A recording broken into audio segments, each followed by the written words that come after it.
Or rather, we have two last topics. So one is on the dominance relationship and the other one will be on the multiple alleles. So medyo mas madali na itong topic na to compared to the previous one.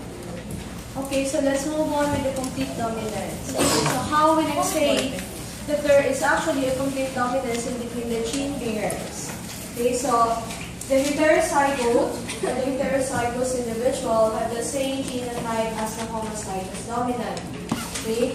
So what we found out with regards to the complete dominance is that, okay, so if you're going to look at the cause, what is the dominant trait here? Okay, the tall, and your recessive trait would be dwarf. Okay, so how many traits do you consider here? Two. How many traits? One.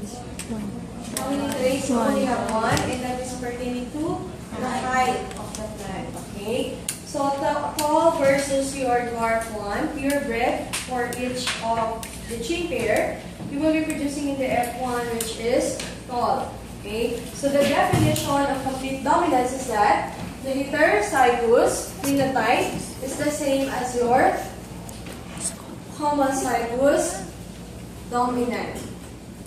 Did you get that? Yeah. So, heterozygous has the same phenotype as that of your homozygous dominant. Did you get that? Okay, so there is actually a complete dominance.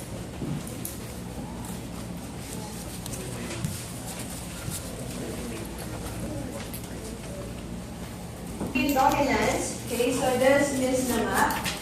Where you have here the phenotype of your homozygous dominant, for example. And this one is your homozygous recessive, where you're going to place your heterozygotes. The same as the phenotype of your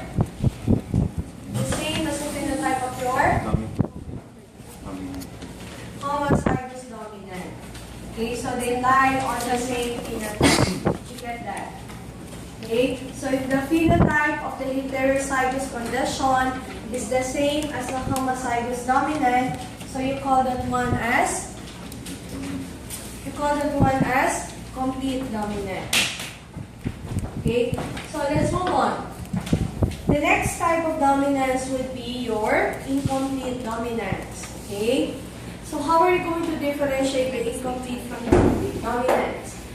The heterozygote individual or the heterozygous individual has an intermediate characteristic, or whether the phenotype is actually in between your homozygous dominant and homozygous recessive. Okay, so if you're going to look at this one, so this was observed in the flower color of the 4 o'clock plant. Have you seen this one?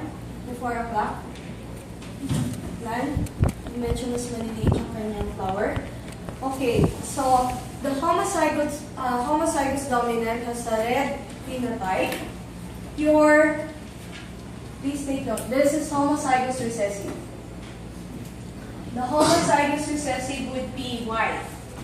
So red for the homozygous dominant, and the homozygous recessive would be white. So when they try to cross this, instead of having the heterozygote, which is red, you are actually expecting that this will become red if it follows your complete dominance. However, they found out that this one is colored pink, which is an intermediate color or in-between color of red and white.